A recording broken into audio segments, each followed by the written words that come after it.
students of the week, Treyon Miller, Communications, Chidozie, you know what his last name is. He's open. Last week it was Aiden DeCorte and Walter, Communication, Exploratory Studies and Communication. With the 11 of the 12 regular season games now selected for TV. CU now has 8 games on network TV and 11 in the past 2 seasons. All 11 this season and 19 in the past 2 seasons have been on network TV or flagship ESPN. Blah blah blah. Tough schedule per NCAA. We have had the 10 toughest schedule this season with teams we played to date. Compiled at 42 and 22 record on the season, which is great. Jonte and Travis became the second pair of receivers in CU history to both have 7 or more touchdown receptions in a season. Daunting task. Team coming off a huge, I don't call it upset because I know Joey and I know they felt like they were going to go in there and do what they did, and they did. Tremendous friend of mine, Texas Tech. I love him. I loved him ever since he was at Cedar Hill. You got to understand, man, Joey at Cedar Hill and probably all ethnic team area, and he was dominant, won state titles, well respected in the community, well respected amongst his peers. He was like the grand poobah, the magna cum laude of the district of coaches. He ran everything, man, and when we needed 7-on-7 games, he gave them to us when we couldn't find anybody to play at certain points in time. But he was always upstanding and forthright, going to the Under Armour All-American games, watching him get after it, watching him coach at extreme level, and he sent a plethora, I don't know how many young men that he's responsible for getting and assisting them to get to college from the team that he had at Cedar Hill. I was over there, got to know him because my son Bucky played in his organization, and just a pillar of consistency, commitment, and he was a dog. Like Joey, what you see is what you get. He don't mince words. He's straightforward. He keep it 100, and I consider him a true friend and someone I could call and lean on to understand how this college thing works at some time. Because I'm still new to this, although I'm true to this. I still need him and various coaches at times to lean on. But I'm sure he's going to have those young men ready, and I can't wait to see him and hug his neck. Usually I don't really, get down like that with other coaches before the game, but I'm definitely going to look him up to try to embrace him with him because it's going to be fun. I'm just happy that I'm getting the opportunity to be on that stage with a man that I've respected for quite some time. Let's get it on. Hey, Coach, how you doing? How you doing? Good. Nick Edwards, CU Sports Report. You guys kind of won the bye week. Now you're tied second in the Big 12. How does it feel to be? We don't care about that. We don't care about that. I mean, every game is a playoff game to us. It's been that way all season. I think Shador made a comment early in, I don't know if it's the Big 12 press conference, that every game we play is like a darn Super Bowl to people, not only to them but to us, and it is. So that's the way we're going into it. Every game is a playoff. It's a single elimination tournament, and we plan on approaching all of them with passion, with purpose, with consistency, with focus, and that dog-like attitude. We had a great practice today. God darn it, we had a great practice. It was so good, I called them up in the middle of the practice, and they thought they were going to get chewed out. I said, thank you. I like this. I like what I'm seeing. So I'm proud of the young men as well as the coaches and support staff. Hi, Coach Adam, Mr. Tiger 24/7 Sports. I'm curious, you talked about today being a really good practice. Yeah. Did you approach this bye week any differently than that first one? We don't change. But you add some things, you subtract some things that you saw that you didn't like about preparation, some things that you saw that you didn't like about concentration as well. You try to eliminate that and add more to it. So I'm always trying to up it. I'm always trying to make sure we're on point, not only as a head coach, but our staff, support staff, as well as the young men that we're counting on. Jake, go ahead. Hey, Coach. What's going on, Bose? Doing well. How you doing? Excellent. The last 2 road games, you guys have won by 27 points. Just what do you think it is about going on the road that allows you guys to play so well? The way we prepare on the road, the way we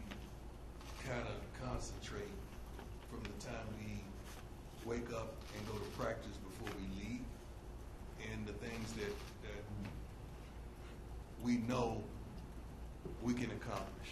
The unity, the focus in the walkthroughs, the just overall understanding of being early, not on time. And when you get there, don't even think about bringing a phone in the meeting room, just the undaunting focus that we have, man. So I think that's a lot. It says a lot to the structure and what our coaches are expecting from the young men and what they're delivering. They get it. They get it. Early on, it was trying to teach them certain ways, but now they get it. They understand what's at stake. They understand what's on the table, and they're hungry. They're ready to eat. Hey, Coach. Brian Howell, Bullet Daily Camera. A couple questions for you. First off, Coach Livingston was very complimentary of Kevin Mattheus and just what he's meant to the defense. Right. What, in your opinion, makes Coach Mattheus such a good coach? Well, I happen to have known him since we played for the Cowboys together, and he's coached at every level from youth, 7-on-7, high school, Jackson, everywhere with me. So, he's my guy. His attention to detail is second to none. Being played the game and understanding what young men are capable of doing and holding them accountable on and off the field, and not fluctuating from that one bit. Like, it don't matter who, if it's Travis, it's DJ, it don't matter who it is. Preston, like, he holds those young men truly accountable, and he's smart. The only way you could come in the league, I think he was like 160 pounds, something like that, when he came in the league, and to last for a decade, you got to be smart. Now, he ran a 4.2 for breakfast now, but he was a smart, intelligent, tough, physical player. Now, I want to ask you real quick, a couple of personnel things, but Shane Coates, we saw get injured the last game. How's he doing? He's doing okay. It's still up in the air whether he's going to contribute or not. And then Deion Hayes, I know, had surgery last week. Is he done for the year? He's not playing. Okay. And then last thing, how about TC? Is he TC's done. back? Yeah, TC's done for you. He is, okay. Background. How you doing, sir? Like last time we talked to you, you were asking voters not to vote for you, and Right. from 23rd to 21st. Do you guys embrace that in the rankings, or do you? We don't care about no rankings. What rankings is like a tease, man. Rankings are like, I had like 3 analogies and I didn't know what to pick. I'm not lost for words. Trust me. Rankings can fool you.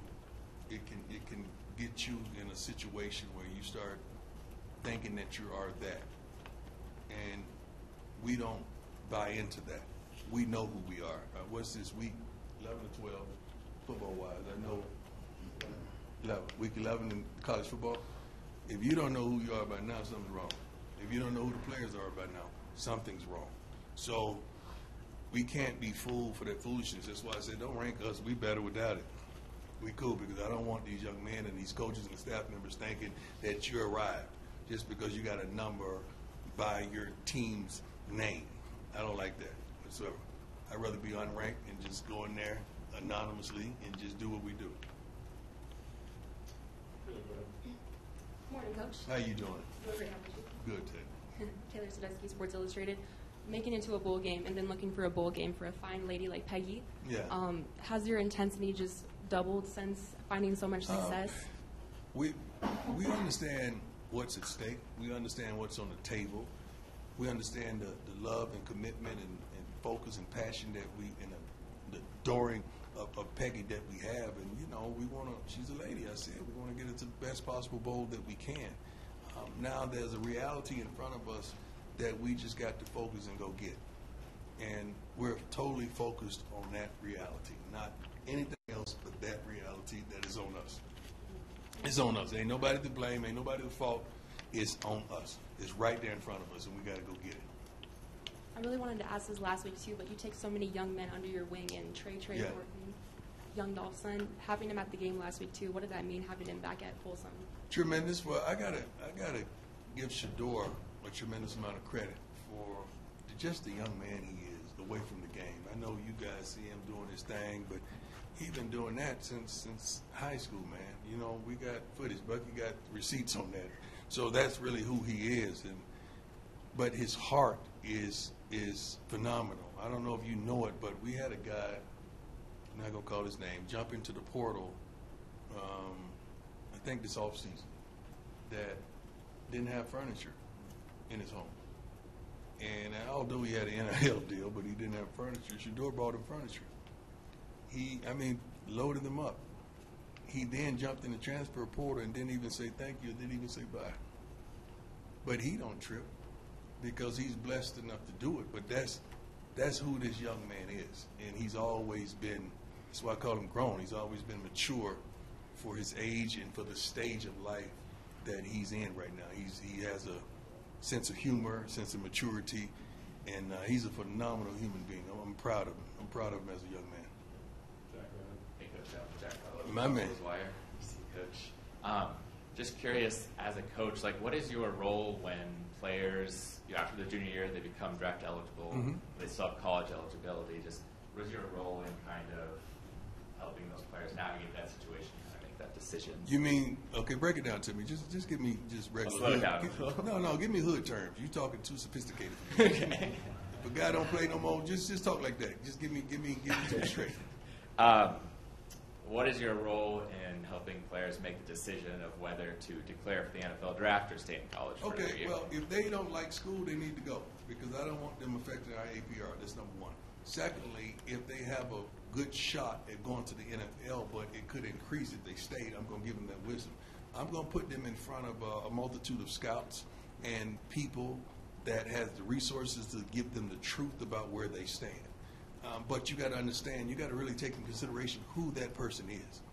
We had a person at Jackson that could, I promise you, if he would have came here with us, he probably would have been 2nd through 4th round pick, by all means. But he didn't enjoy school, so he wanted to do his thing. So you really got to understand who a person is. But I'm going to give them the truth, the unadulterated truth. I'm going to really tell them like it is, but I'm going to try to urge them to go in the right direction. But then the choice is ultimately up to them. Good question. Thank you. Mark Kislett, Denver Gazette. Good to see you. This is inspired by you saying you don't want a ranking to influence your players to think this is who we are. Right. What's the challenge of players dealing with success, which you obviously That's had? the toughest thing that they deal with. Success. It's the toughest thing. When a player comes here, you got to understand he wants attention, he wants focus, he wants the tutelage from the staff that we've compiled. But then you got to understand, can he handle it? It's been a tremendous amount of players and coaches that have come here, and you think they can handle that light, and you find out that they can't, because that light shows everything. Shows you blemishes, shows you up, shows you down. Right, ladies? Shows everything. That light is something else. So that's tough, man. That's the toughest thing to really equate when you're evaluating these young men. Can they handle success? Because a lot of them have been in certain situations where failure has been all around, and they see how that affects people. But success, they really hadn't been put in that situation. Then you walk into the locker room, and some guys around there, you start putting yourself up against them like, I'm not that. That's the first time in their life to start saying, hey, okay, I'm good, but I'm not that. And then you got to deal with that, man. That's what I wanted to ask you. Right. We all fail. I know I have a lot. It depends on what you call failure. Yeah, have setbacks at first. Okay. There. But so I think actually this is my opinion, I'm going to contribute. Dealing with failure might be easier than dealing with success. I don't know about that. Okay. I don't know Okay. about that. Yes, that's an Yeah. object failure. Well, I haven't really been in that other category quite a lot in my life, but I understand. I'm sorry. And I'm not bragging or boasting, but I'm a winner. Okay, I'm talking to you from a winner's perspective. I'm talking to you from a person who has had setbacks, trials, and tribulations, but I don't rest in failure. I don't rest in complacency. I don't rest in areas like that because I know who I am, what I am, how I am, where I'm going, and how to get there. So it is tough, but you got to do a better job of recruiting to identify those type of players that if this happens, how would they respond to that? And somewhere in life, somebody, either the guy in the barbershop that's been cutting his hair since he was a kid, either the youth football coach, either the high school coach, one of the administrators, the math teacher, or the the English teacher, somebody in that school knows this young man, and you got to do a better job of evaluating who he is. But it's us to create the resources to help them get over those type of hurdles. That's on us. That's on us. Tremendously on us. Rylan Scholes from Ralph Report. You guys have found a lot of success running the football over the last 2 weeks with Isaiah Gustav starting at running back. Should fans expect Gustav to start again and get a majority of the workload, or are you guys going to kind of mix that up? I would think so, but we have several backs that can do the job. It's ever who has the hot hand. Who gets to start is really not important. It's who gets to finish. That's more important than anything. The best and the most valuable person in the track meet, the 4x1 relay, is oftentimes you don't know. Is it the guy who starts or the guy who finishes? The second leg or the third leg? You have no idea. Depends on the race and what you're encountering. Great question, though.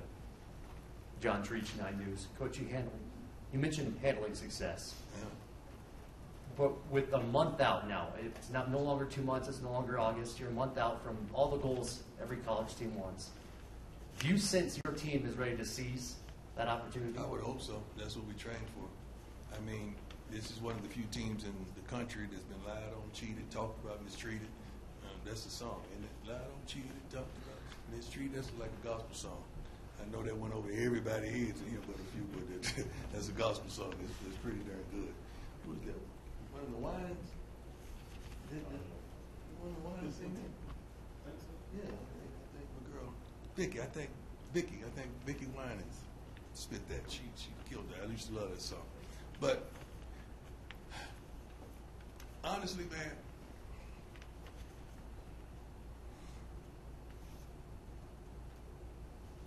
yeah, I don't know. We've been through a lot, and we're prepared for the moment. We're not shying away from what we expect. We expect to be in this. We expect to be where we are. We expect to be better than where we are, honestly. But we're here. And we're thankful, we're happy, we're excited, we're elated, but we're not done. And we cannot wait to get to Lubbock, to do what we're gifted to do. It's a daunting challenge, on the road, we love it. We're going to get booed. I heard they throw, is it taco? Tortilla? I said everything but the right thing. I was around the area. I was around the area now. What is it again? Tortillas. Tortillas. Is that legal? But yeah, we're going to try to make them empty those things. We're going to try to make them empty them. Hey, Coach, hope you're doing well. Hope you're having a bye week. The last 2 weeks in the second half offensively, maybe not as sharp as the first half, but you had a lead.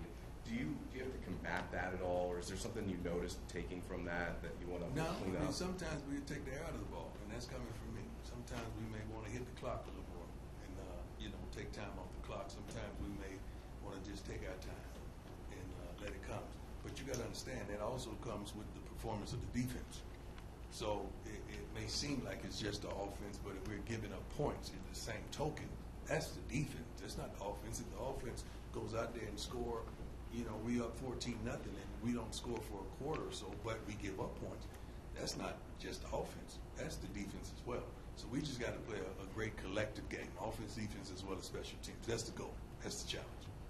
Unrelated to that, I was wondering, when you sit down and cut on the film for an opponent, if you had a checklist, without getting too specific, what are the first few things you're looking for? How well they run the ball, how well they stop the run, how physical they are they getting to the ball, where are their vulnerabilities? I'm looking for where can we attack, where are your vulnerabilities, and we build it from there. Thank you. Thank you. Couple more, go ahead, Scott. Hey, Coach, how you doing? How you doing, sir? I'm doing well. Scott Proctor at DNVR. Obviously, Travis this past weekend kind of made the rounds and going Fox and Kickoff college game. How cool is that to kind of see him kind of officially, so to speak, kind of launch his Heisman campaign? Well, I like it because that's what everybody else has been doing, right? It's been a presidential campaign. That's all you see.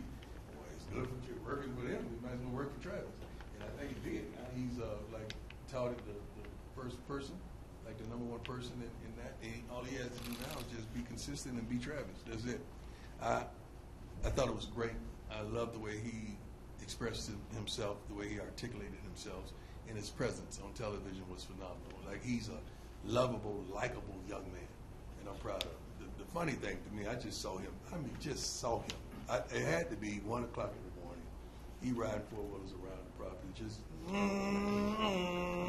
and I'm just hearing this, like thinking to myself, you better not fall off this dirt. The whole country is going to be at my throat if you fall off this four-wheeler.